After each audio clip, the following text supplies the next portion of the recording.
Hey guys, welcome to Lingua Marina. I know a lot of you guys who are watching this channel, I have this problem. I forget words when I speak English, and today I'm gonna share why it happens and how I manage that. Because I live in the United States, I work in English, I pitch my companies to investors, I meet amazing people, and we communicate in English. This happens all the time, and I kind of understand why it's happening. So let's dive into it. Number one, what happens to me all the time, I think this is the most common problem that I have now. I watch a lot of TV shows in English. I talk to a lot of native speakers, and from time to time, they would use a phrase that I really like, and I understand its meaning, and the next time I'm like, let me use it in a conversation. It sounds so proficient, it's so well spoken. Now, okay, how do I use it? Let's take one of my favorite idioms, for example. I don't know why I consider it my favorite. To feel under the weather. To feel under the weather means to feel sick. And imagine a situation, I'm talking to a native speaker, they use this phrase, I'm like, oh yeah, I know what it means. The next time I'm in a conversation, and I want to use it, but I can't really use it. You know why? Because it became a part of my passive vocabulary. And by passive, I mean I've heard it, I understand it, but I've never used it in my whole life. So when I'm in a conversation, and we're going to talk about other reasons that affect this, when I'm in a conversation, I might be nervous, I might think about something else, I might be focused on something else. So it's really hard for my brain to remember something that's in my passive vocabulary. And then what I normally do after a conversation, I try to remember this feeling like, oh my God, I wanted to use this phrase, I couldn't really use it. I say, I'm feeling, and eventually I would just say, I feel sick today because I forget under the weather. But then I come back home and I sit down and I just Google how people use this phrase, and I try to use it in my stories on Instagram, write a post with it, just say something. Let's look at the example. The day after the big party, Marina had to call in sick, saying she was feeling under the weather. Okay, and then I will say it 2 more times, and then the next time I will just use this phrase. Because now it is kind of moving to my active vocabulary. I will use it once, I will use it twice. The next time I use it, I don't even realize that. It just becomes part of my natural language. So this is reason number 1, right? Passive versus active vocabulary. By the way, if you realize that you need more practice and that you don't have a speaking partner to practice English, we have a speaking club at LinguaTrip that you can join and start chatting with people from all over the world. The way it works is that every week you'll get an email with upcoming events. You choose the events that you like. Maybe you want business-related communication, maybe you just want lifestyle topics. And what you do, you join the ones that you like. It's a Zoom call for 40 to 60 minutes. You'll be joined by other students and you will practice English. If you click a link below, you will see the upcoming events. Please join, practice English, and start using those words that are in your passive vocabulary, move them to your active vocabulary. Check out the link down below. Second, even if a phrase or a word is in your active vocabulary right now, you might be too stressed out. And this is where I remind myself, and that happens to me. I meet such amazing people, and sometimes when I talk to them, I start thinking, oh my God, what do they think about me now? Am I dressed properly? Like all of the thoughts, they just start flooding my brain. And what I tell myself all the time, Marina, nobody cares, nobody thinks about you. Only you think about yourself and people think about themselves.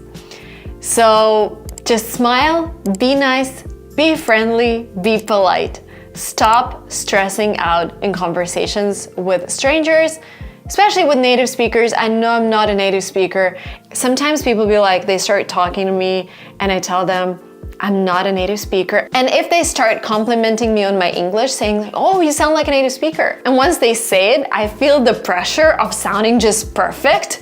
And this is when the stress starts coming in, because my brain is like, okay, they just thought I was a native speaker. I have to speak like a native speaker. So this is really stressful. And if you think that you have to sound like a native speaker, if you're talking to a native speaker, that's not true.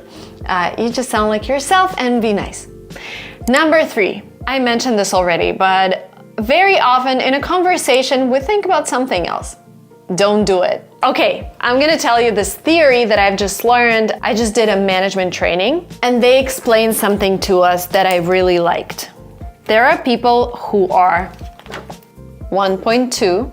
There are people who are 1.0. And there are people who are 0.8. When I say a person is 0.8, that means that, let's talk about a conversation. In a conversation, they're kind of paying attention, but they're somewhere else. They're thinking about their to-do list, their relationships, whatever.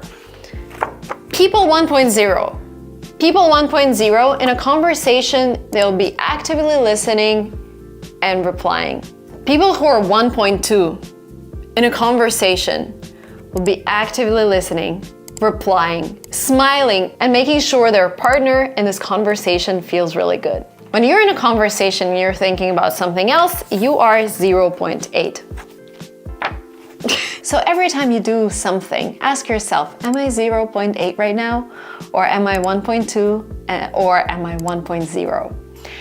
After this management training, I decided that I will only do things that I'm super passionate about. If it's 1.2, if it's 1.0, then I do it. If I feel like I'm doing something but I don't really like it, that means I will be 0.8 in that task, and that means a no for me. And now let's get back to forgetting words. So basically, if you're in a conversation and you forget words because you're thinking about something else, ask yourself a question: do I have to be in this conversation? Do I want to be here? Or do I just end this party and walk away? Since I had my kids, I started doing this very often. I'm at a party or I'm attending an event and I realize I'm not having fun. I could be at home with my kids, so I just leave. Try that, really helps you, because we only live one life and we kind of have to be 1.2, right? Okay, and number 4 is low confidence. If in general you don't feel confident about yourself, your English, the topic that you're discussing, of course, eventually you will start forgetting words and you will start rambling. So my advice here is, again, go back to number 3 and ask yourself, am I doing something that I love? Because if you love something, and again, this is what I noticed a lot in the US, there are so many non-native speakers here. Some people don't really bother with grammar and advanced vocabulary and their accent, like they just don't care.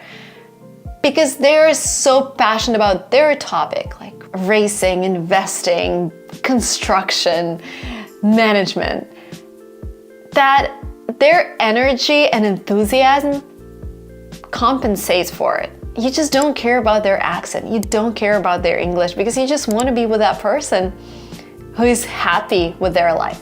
So, I know we started with vocabulary, but I feel like language, at least for me, 60% of it is how you feel about it and how you feel about yourself. That was it for me, guys. I hope it was useful. I hope you enjoyed it, and I hope to see you soon on this channel.